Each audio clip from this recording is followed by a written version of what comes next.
Você está ouvindo o podcast Missionando, da Agência Presbiteriana de Missões Transculturais. É a APMT aproximando você do universo da missão transcultural.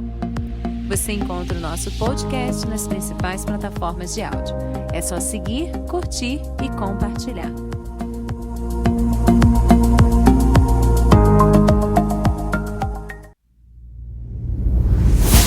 Olá, querido ouvinte do podcast Missionando, eu sou Tabata Mori, jornalista, missionário Timor-Leste aqui agora com você, trazendo mais um episódio da série Lausanne 4. Se você ainda não ouviu o primeiro, com o tema de Todo Lugar para Todo Mundo, com a Mila e o pastor Luiz Henrique, acesse agora mesmo apmt.org.br/podcast. O primeiro encontro Lausanne aconteceu em 1974, em Lausanne, Suíça.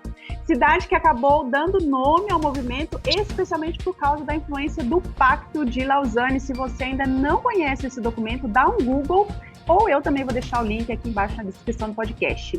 E o quarto, e até o momento o último Congresso de Lausanne sobre Evangelização Mundial aconteceu em Incheon, próximo de Seul, na Coreia do Sul, em 2024. São mais ou menos 15 anos entre um encontro e outro, então se você perdeu o último, é melhor não perder esse podcast. E estão aqui comigo hoje duas missionárias da APMT que estiveram na Coreia para o encontro de Lausanne. A Fabi Brown, casada com Sebastian, mãe de Naomi e Yael, trabalhando para alcançar refugiados na antiga Alemanha Oriental desde 2012. Já era envolvida com um grupo de trabalho de missão na diáspora, ou People on the Move. Faz parte do grupo da Europa, mas também é representante da América Latina no grupo. E Shirley Mesquita, há 2 anos atuando na Austrália pela APMT em parceria com a Cruzada Estudantil, trabalhando para alcançar estudantes estrangeiros, especialmente indianos, na cidade de Sydney. É caloura de Lausanne, quase caiu de paraquedas ali, né, Shirley?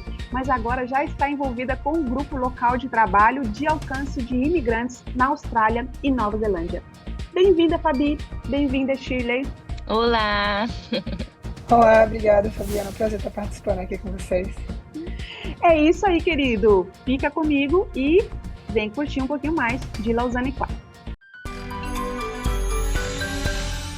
Bom, eu acho que essa coisa da quebra de barreiras geográficas que o mundo já está vivendo aí há anos, com globalização, internet, enfim, esse negócio veio para o mundo missionário até tarde, né? E acho que todos os olhares aí estão focando no potencial desse movimento de todo lugar, para todo mundo, né? Essa frase top aí do Lausanne 4. E hoje a gente vai ouvir um pouquinho mais sobre esse movimento todo. Shirley, conta para a gente um pouquinho o que é diáspora. Talvez para a maioria dos nossos ouvintes esse nome aí seja uma coisa nova. O que é diáspora? Sim, é verdade. Parece um termo meio complexo, né? Mas é algo que todo mundo já ouviu falar e conhece. Eu vou tentar resumir de forma bem simples. Então, a diáspora, na verdade, é dispersão de povos, os povos saindo dos seus lugares de origem para outros lugares. Isso pode ser uma mudança de país, uma mudança de cidade, mas geralmente o termo é usado para mudança de país. E isso pode acontecer de forma mais geral por motivos políticos ou religiosos. Mas hoje em dia existe também um movimento de saída intencional para buscar trabalho ou para estudar. Fala um pouquinho mais para a gente, já que entrou um pouco nesse assunto, sobre esses níveis de deslocamento, né? Porque aí tem os refugiados, né, que pode ser por N questões, aí tem o cara que vai trabalhar, o cara que vai fazer só um mestrado, vai fazer um sanduíche fora do Brasil, e tem o turista. O turista também é diáspora ou não? E quais que são esse grupo aí, entra onde? Isso, então, pelo que eu tenho ouvido falar, quando se fala de diáspora em missões, fala-se do desafio dos imigrantes, no sentido de pessoas que saem do seu país por razões políticas ou de guerra, que aí seriam os refugiados, a categoria de refugiados. Aí a gente tem uma outra categoria, que seria aqueles que saem por razões de escolha, que aí seriam as pessoas que saem para trabalhar ou para estudar. Eu não sei o que a Fabi acharia, mas eu não vejo turista como parte da diáspora. E aí seria alguém que realmente muda de país para se integrar naquele país, naquela cultura, para viver ali. Então, eu acho que os estudantes estrangeiros, pessoas que vão para trabalhar, tem ali os refugiados, isso aí seria considerado diáspora. E Eu aí, já Fabi? acredito que todo mundo que está se movendo, se a gente acredita na soberania do Senhor, todas as coisas que se movem, movem embaixo da soberania dele. Então, eu acredito que o turista, ele não é necessariamente a diáspora, ele nem é contado como um dado. Mas o turista, ele, se a gente é um cristão, a gente vai entender que eu vou turistar, tudo que eu vou fazer deve ser para honra e glória do Senhor. Então, mesmo que ele não vai ser um dado oficial, mas se a gente pode ser usado pelo Senhor até turistando, né? Então, querido ouvinte, talvez você está pensando assim, que a missão é com quem, é para quem, vem de onde, né? Então, Fabi, conta mais para a gente aí com um pouco de detalhes, esse negócio de missão da diáspora, através da diáspora, para a diáspora, além da diáspora, né? Quais são as diferenças? Isso mesmo, né? Isso é um paradigma tão novo e a gente está tentando levar para o Brasil. Eu desejo que a partir desse podcast, a partir de tantas pessoas, iniciativas, a gente possa levar e ensinar realmente a igreja brasileira a entender a importância da diáspora na missão.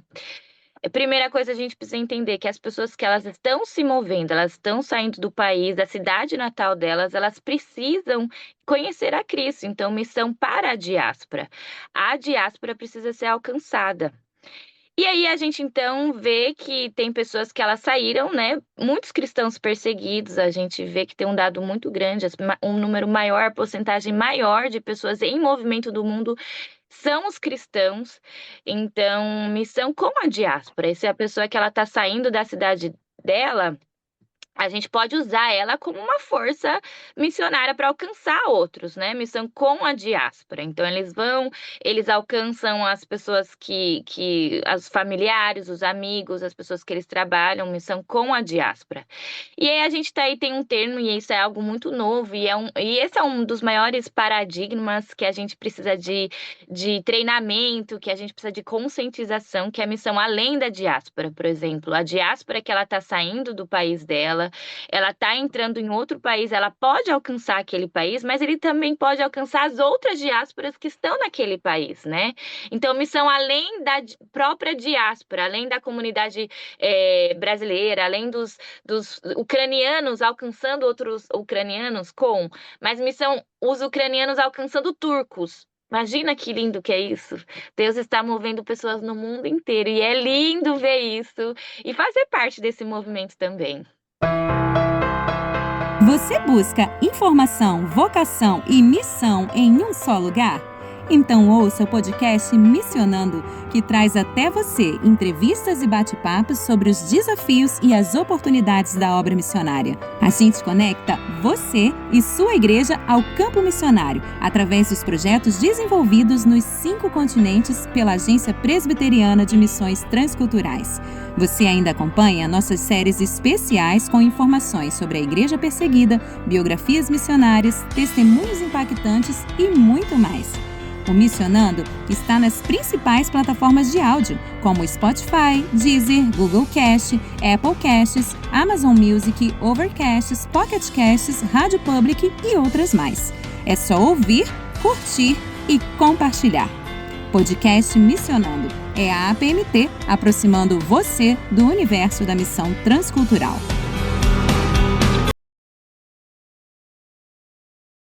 Shirley, o seu trabalho é mais especificamente com estudantes, né? Esses estudantes também são a diáspora que chegaram ali em Sydney, Austrália. Você saberia trazer para a gente assim um panorama do movimento dos estudantes em diáspora, digamos?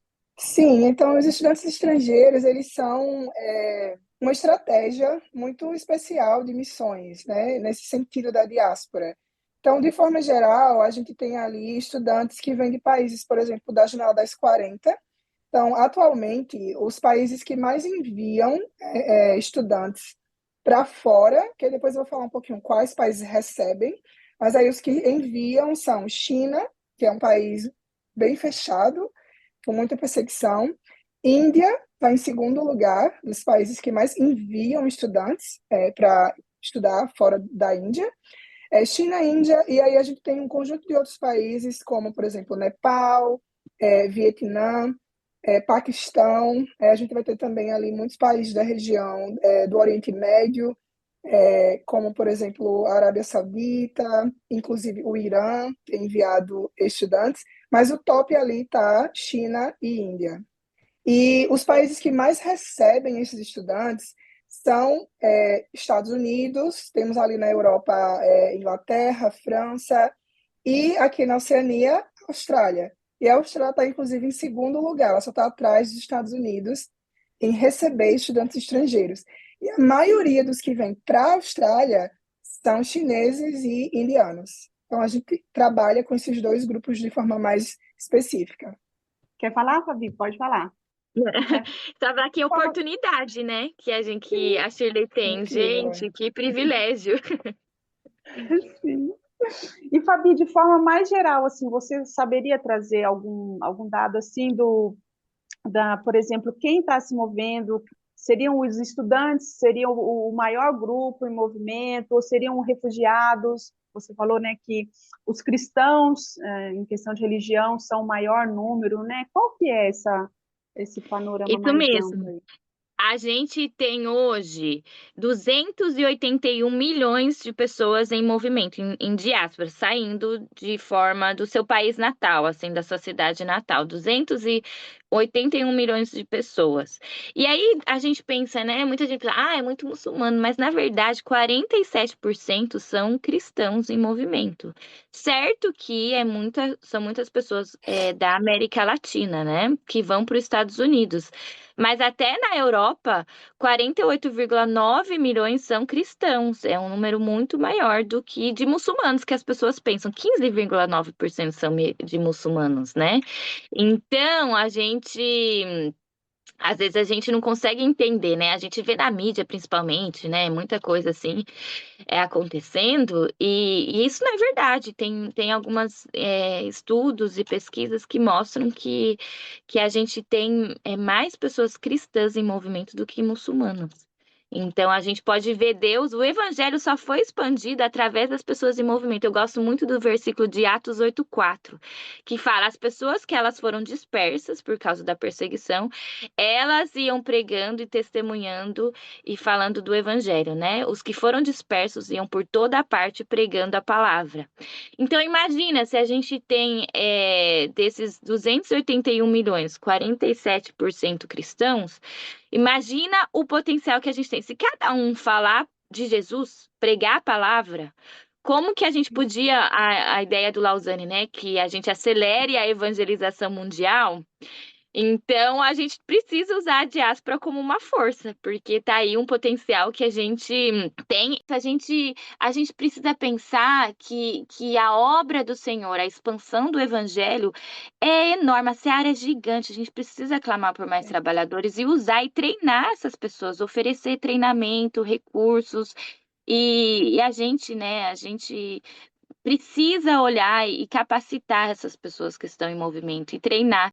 E eu oro para que talvez depois desse podcast os irmãos possam ensinar mais, possam falar mais sobre isso e ensinar a igreja brasileira, mundial, não sei para onde a gente vai sobre esse tema, né?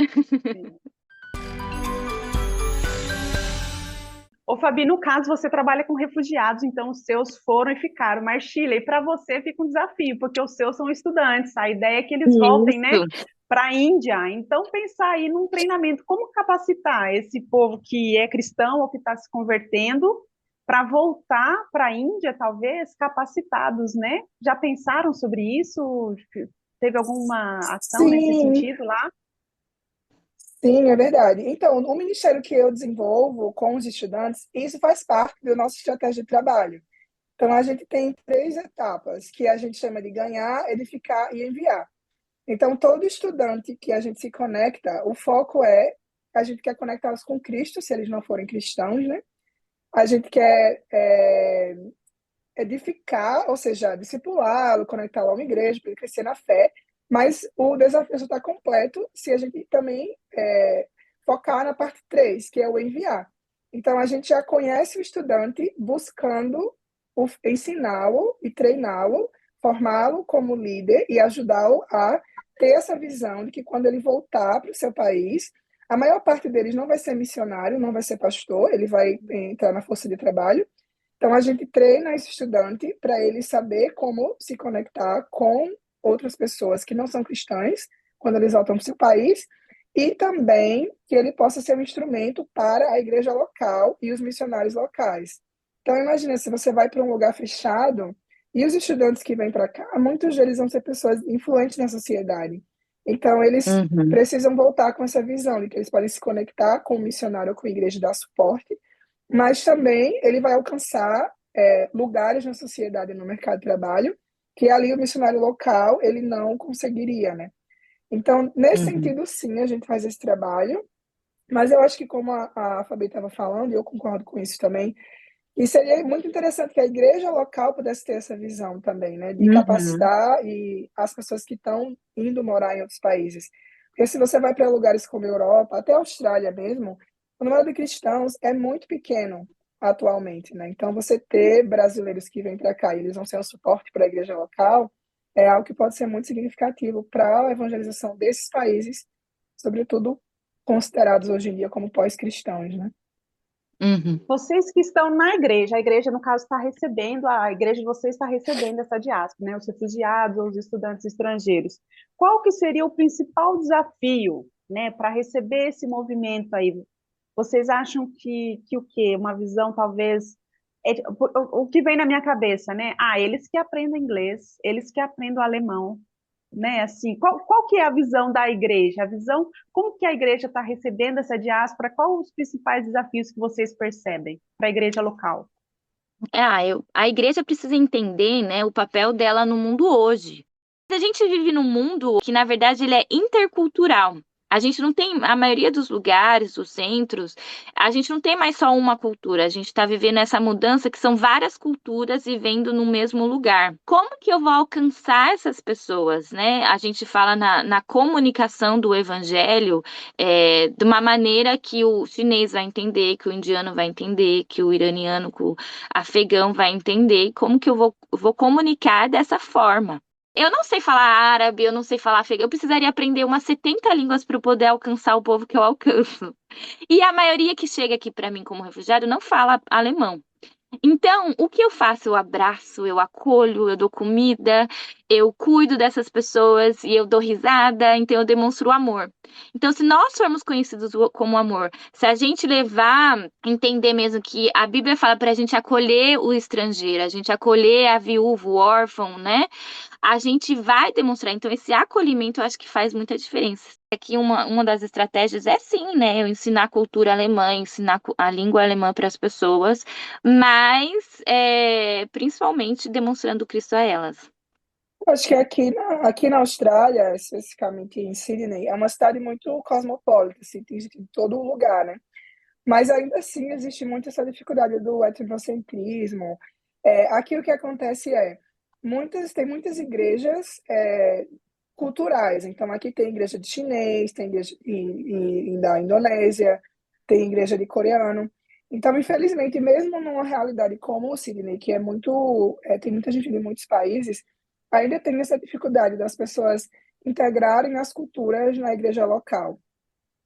Os australianos, descendentes de europeus, né, os que a gente chama White Australians, eles são um pouco mais fechados. Então, as igrejas que são mais abertas e mais receptivas são as igrejas que têm muitas pessoas que vêm de outros países. Eu acho que esse é um problema, né? Que não é um padrão bíblico, né? Cada um no seu Hum. quadrado, né? A gente é um Exato, desafio aí não Uhum. da é igreja ideal. trazer essa multiculturalidade e aprender a adorar e a servir nessa multiculturalidade. A gente tem um caminho longo ainda pela frente. Pensando assim, Uhum. né, em missão, porque eu acho que a gente fala assim, nós vamos enviar missionários para a China, né? Vocês acham que a gente está passando aí talvez por uma transição de vamos enviar missionários aos chineses, aos indianos, aos né, iranianos, aos afegãos, independente de onde eles estão? Será que em que pé que a gente está aí nessa caminhada para essa mudança? Eu acho que No Brasil, a gente não discute tanto sobre isso, né? Mas fora do Brasil, isso é algo que é muito comum de ser discutido, né? De ter essa perspectiva de que a gente tem chineses na Austrália, a gente tem chineses nos Estados Unidos. Então, eu acho que tem essa visão do alcançar o chinês, não necessariamente na China, mas onde ele está, né? E ainda, sobretudo, pensando que se são países mais fechados, é uma bênção eles estarem em países livres, em países abertos, né? Então, eu acho que fora do Brasil isso é mais discutido, assim, essa ideia de não só a missão na China ou para a China, né? Mas para o povo chinês ou outra nação, onde eles estão, né? Eu estou falando chinês que é o que eu vejo mais por aqui, mas é verdade para qualquer povo, né? A seara é enorme, a seara é enorme, a gente tem que clamar por mais trabalhador. Seja a gente alcançando pessoas no Brasil, né? A gente tem uma diáspora interna, assim, pessoas recebendo. O Brasil recebe muitos pessoas de todos os povos, línguas e nações também, recebendo eles. Então, a gente indo além da nossa nação, a gente alcançando eles dentro, mas a gente também alcançando as pessoas fora. E a gente enviando pessoas para a China precisa de missionário, mas os chineses estão em todos os lugares, é a única diáspora no mundo presente em todos os países, e eles precisam ser alcançados, né? Então, eu acho que não é um ou outro, né? Não é ou o missionário ou a diáspora, ou o fazedor de... Não, é tudo, a gente precisa envolver todo mundo, a gente precisa enviar missionário para todo mundo, fazer missão, a gente precisa entender que esse é o nosso papel. E mesmo o missionário tem que ter essa visão, né? Porque, por exemplo, eu sempre Isso. soube que aqui tem quase 30% de chineses. E Uhum. não tem um ministério para os chineses. Só que o É, chinês é como o chinês do Brasil. Ele não fala teto. Ele fala é. $1, $2, $3. Ele sabe falar preço, mas não sabe falar teto. Então, Isso. o chinês é assim, né? Então, eu sempre pensei também em alcançar o chinês, né? Querido ouvinte, se você não Uhum. sabe, a PMT tem trabalho transcultural com esse povo na diáspora dentro do Brasil, né? Então, você pode dar uma olhada, vou deixar o link aqui na descrição também para você conhecer os nossos trabalhos com o hispânico, com árabes, com chineses, né? Isso. Com outros grupos. Dá uma olhadinha também, quem sabe você pode se envolver ou quem sabe você pode apresentar um projeto para a PMT. Agora, pensando aí nos brasileiros, na diáspora brasileira, né? Eu acho que foi bem enfatizado, ou pelo menos para o Lausanne Brasil ali, chegou bastante, né? Essa mudança do status do Brasil de campo missionário para celeiro de missionários, né?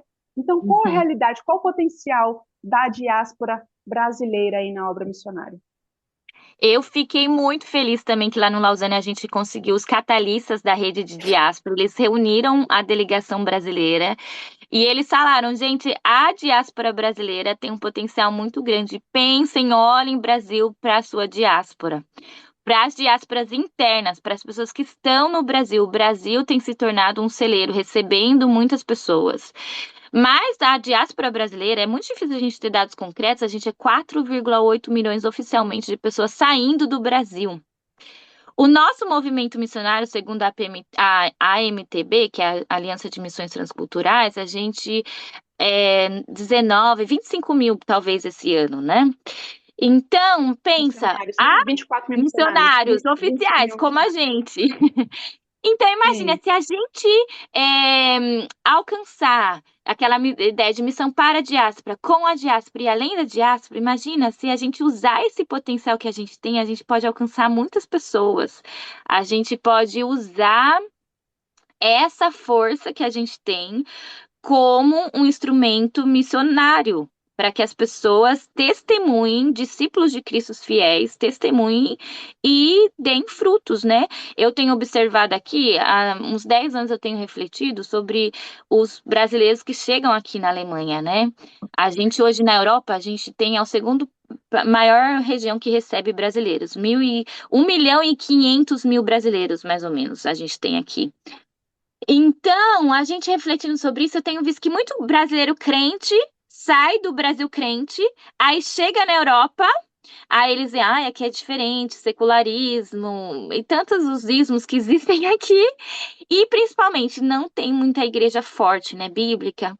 E aí muita gente, de vez Atos 8:4, né, se cumprir, né? Os dispersos que foram e pregavam a palavra, esses brasileiros, eles estão se desviando. E aí eu falo assim, gente, não é possível, a gente precisa de mais testemunhas e de vez a gente usar esse potencial, de vez esses irmãos darem frutos, eles estão se perdendo. Então fica aqui o meu clamor para você, pastor, para você, presbiteriano aí dentro da tua igreja no Brasil, que está ouvindo isso. Orem pela diáspora brasileira. Eu tenho levantado e falado que eles estão virando ovelhas sem pastoreio, estão virando comidas de lobo. Então, orem por isso, para que de vez esses irmãos se perderem, eles possam ser usados, para que recursos existam, para que a igreja brasileira conscientize da importância de a gente usar esses irmãos, missão com a diáspora brasileira. E acho muito legal também que eu escuto muito aqui, é que nossas características culturais e de personalidade, elas são muito importantes na missão transcultural, né?